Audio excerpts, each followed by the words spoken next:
World-class faculty, cutting-edge labs, and immersive learning. A vibrant campus life beyond the classroom. SGT University, nurturing future leaders. America की जो साजिश है, अब इसको साजिश तो कह ही रहे हैं, क्योंकि काफी लोग ये भी कह रहे हैं कि अमेरिका ने ईरान पर हमला किया, वो बहुत ज्यादा गलत है। इसकी कड़ी निंदा भी हो रही है तमाम देश, जिसमें खासतौर पर पाकिस्तान भी है। अब पाकिस्तान इसमें क्या फंस गया है, ये भी एक बहुत बड़ा सवाल है, क्योंकि पहले ईरान की तरफ से दावा किया जाता है कि अगर इजराइल की तरफ से ईरान पर कोई परमाणु अटैक होता है तो पाकिस्तान उसका जवाब देगा। अब तुरंत इस दावे के बाद पाकिस्तान ने इसका खंडन कर दिया और कहा कि भैया हमने तो परमाणु की बात ही नहीं की थी।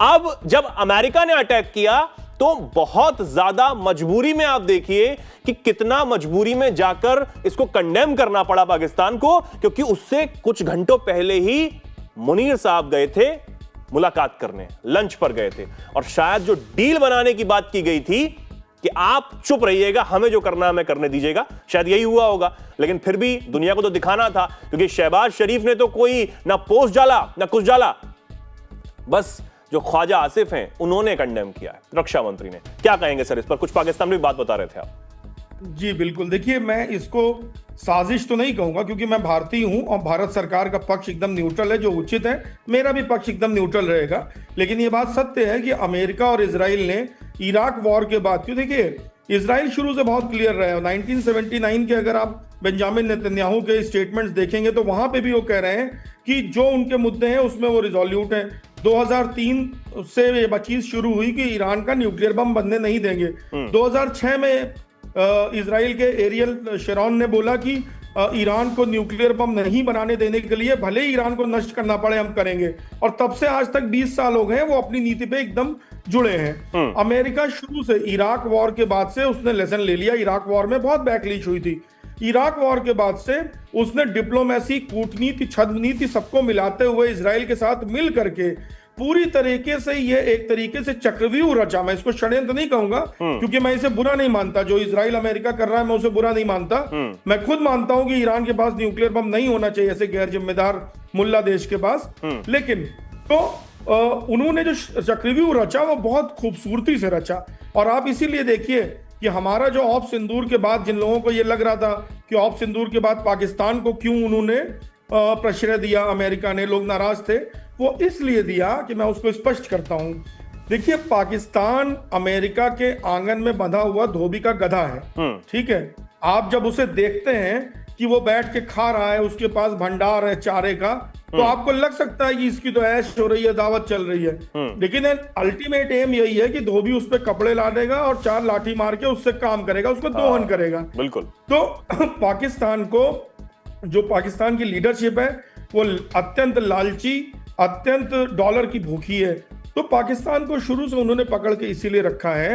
अमेरिका ने मुनीर को भी अपने यहाँ उन्होंने बुलाया, पाकिस्तान को यूएन में एंटी टेररिस्ट वाला एक ठो पद दे दिया।